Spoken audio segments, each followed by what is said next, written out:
നമസ്കാരം പ്രിയമുള്ളവരെ, ST ചാനലിലേക്ക് എല്ലാവർക്കും സ്വാഗതം.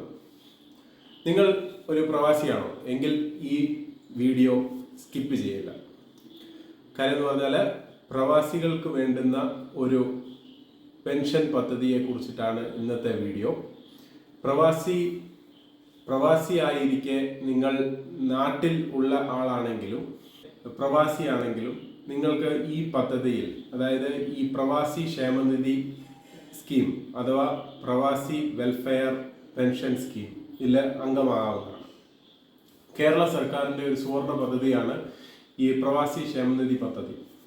അപ്പോൾ അതിൽ അംഗമാകുവാൻ 18 വയസ്സ് മുതൽ 60 വയസ്സ് വരെയുള്ള പ്രവാസി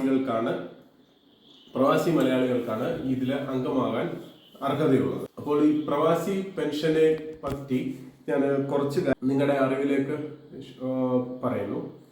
പ്രവാസി ക്ഷേമനിധി പദ്ധതിയിൽ നിങ്ങൾക്ക് അംഗമാകുവാൻ കുറഞ്ഞത് 5 വർഷമെങ്കിലും വിദേശത്ത് തൊഴിൽ ചെയ്തു എന്ന് തെളിയിക്കുന്ന രേഖകൾ, നിങ്ങളുടെ പാസ്പോർട്ടിൽ ഉള്ള രേഖകൾ, ID കാർഡ്, അവിടെ ജോലി ചെയ്തു എന്ന് തെളിയിക്കുന്ന ID കാർഡ് തുടങ്ങിയവയും, പിന്നെ നാട്ടിലുള്ള ആളാണെങ്കിൽ വില്ലേജ് ഓഫീസിൽ നിന്നും അല്ലെങ്കിൽ പഞ്ചായത്തിൽ നിന്നും Form B സർട്ടിഫിക്കറ്റ്, അതോടൊപ്പം നിങ്ങളുടെ ഫോട്ടോ. പ്രവാസി ക്ഷേമനിധി പെൻഷൻ സ്കീമിൽ അംഗത്വ ഫീസ് വിദേശത്തുള്ള ആളുകൾക്ക് 350 രൂപയും നമ്മുടെ നാട്ടിലുള്ള വിദേശികളായിട്ട് നമ്മുടെ നാട്ടിൽ ഇപ്പോഴുള്ള ആളുകൾക്ക് 200 രൂപയുമാണ് അംഗത്വ ഫീസ് വരുന്നത്.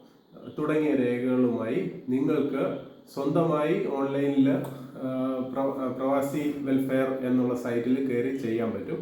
പക്ഷെ അങ്ങനെ ചെയ്യുന്നതിൽ അതൊരു എക്സ്പേർട്ടായ ഒരാളല്ല ചെയ്യുന്നതെങ്കിൽ അത് അപ്രൂവൽ ആകാൻ താമസം എടുക്കുന്നതിനാൽ നിങ്ങൾക്ക് സഹായം വേണമെന്നുണ്ടെങ്കിൽ കോമൺ സർവീസ് സെൻറ്റർ അഥവാ CSCയിൽ പോയാൽ അത് ചെയ്തു കൊടുക്കുന്നതായിരിക്കും. അതോടൊപ്പം തന്നെ അക്ഷയ സെൻറ്ററിലും നിങ്ങൾക്ക് അത് ചെയ്യാവുന്നതാണ്. നമ്മുടെ സെൻറ്ററായ കിടങ്ങന്നൂർ CSC സെൻറ്ററിലും ഈ പ്രവാസി വെൽഫെയർ സ്കീം ഒരുപാട് അപേക്ഷകൾ ഇപ്പോൾ ചെയ്തു കഴിഞ്ഞു. ഇപ്പം നമ്മളൊരു അപേക്ഷ ചെയ്യുന്നത് മാത്രമല്ല, അതുകൊണ്ട് അതിൽ നിന്നും ഒരു ബെനിഫിറ്റ് ഒരു കസ്റ്റമറിന് മേടിച്ചു കൊടുക്കുമ്പോഴാണ് അത് പൂർണ്ണമായിട്ടും സക്സസ് ആകുന്നത്. അപ്പോൾ ഈ പ്രവാസി ക്ഷേമനിധി പദ്ധതിയിൽ നമ്മൾ ചെയ്തു കൊടുക്കുന്നതിനോടൊപ്പം തന്നെ അവർക്ക് വേണ്ട മാർഗനിർദ്ദേശങ്ങൾ കൃത്യമായി പറഞ്ഞു കൊടുക്കുകയും അത് പെൻഷൻ മേടിച്ചു കൊടുക്കുകയും ചെയ്യുന്നത് നമ്മുടെ ഒരു സേവനത്തിൻ്റെ ഭാഗമായിട്ടാണ് നമ്മൾ കണ്ടുവരുന്നത്. ഇപ്പോൾ മിക്ക സെൻറ്ററുകളിലും കണ്ടുവരുന്നത് അവർ ഈ അപേക്ഷ കൊടുക്കുന്നു, തുടർന്ന് ഇത് അപ്രൂവ് ആകാനുള്ള കാലതാമസം വരുന്നതിനാൽ പിന്നീട് അത് ചെക്ക് ചെയ്യാതിരിക്കുകയും അത് അങ്ങനെ കിടന്നു പോവുകയുമാണ് ചെയ്യുന്നത്. അപ്പോൾ ഈ ക്ഷേമനിധി പദ്ധതിയിൽ നമുക്ക് ഇൻഷുറൻസ് കിട്ടുന്നുണ്ട്.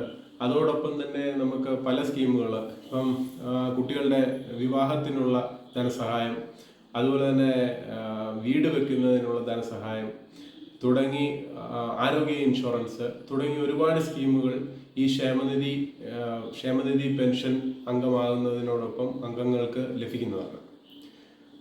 അതോടൊപ്പം തന്നെ നിങ്ങൾക്ക് ഈ ക്ഷേമനിധി പെൻഷൻ അപേക്ഷിച്ച് കഴിഞ്ഞാൽ മിനിമം ഒരു 3700 രൂപ പെൻഷൻ നിങ്ങൾക്ക് കിട്ടുന്നതാണ്. അതോടൊപ്പം തന്നെ നിങ്ങൾ കൂടുതൽ കാലയളവിൽ ഈ ഫീസ് നിങ്ങൾ അടയ്ക്കുകയും ചെയ്യുകയാണെങ്കിൽ അതനുസരിച്ചിട്ടുള്ള ഒരു നല്ല തുകയായിരിക്കും നിങ്ങൾക്ക് ലഭിക്കുക. അപ്പോൾ ഇതിനെക്കുറിച്ച് നിങ്ങൾക്ക് കൂടുതൽ അറിയണമെന്നുണ്ടെങ്കിൽ നമ്മുടെ സെൻറ്ററിൽ നേരിട്ട് വരികയോ ആണെങ്കിലോ അല്ലെങ്കിൽ നമ്മുടെ വീഡിയോയ്ക്ക് കമൻ്റ് ഇടുകയോ ചെയ്യുകയാണെങ്കിൽ കൂടുതൽ കാര്യങ്ങൾ അത് പറഞ്ഞു തരുന്നതായിരിക്കും. അതോടൊപ്പം തന്നെ നിങ്ങൾക്ക് ഈ വീഡിയോ ഇഷ്ടമായെങ്കിൽ തീർച്ചയായിട്ടും ഇത് ഒന്ന് ലൈക്ക് ചെയ്യുക, ഷെയർ ചെയ്യുക, കമൻറ്റ് ചെയ്യുക. ഒപ്പം നിങ്ങളുടെ പ്രവാസി സുഹൃത്തുക്കളിലും ഈ വീഡിയോ എത്തിക്കുവാൻ ശ്രദ്ധിക്കുക. ഒപ്പം നിങ്ങളുടെ വിലയേറിയ കമൻറ്റുകൾ രേഖപ്പെടുത്തുക. നന്ദി, നമസ്കാരം. ഹൃദയപൂർവ്വം നിങ്ങളുടെ സ്വന്തം ST ചാനൽ.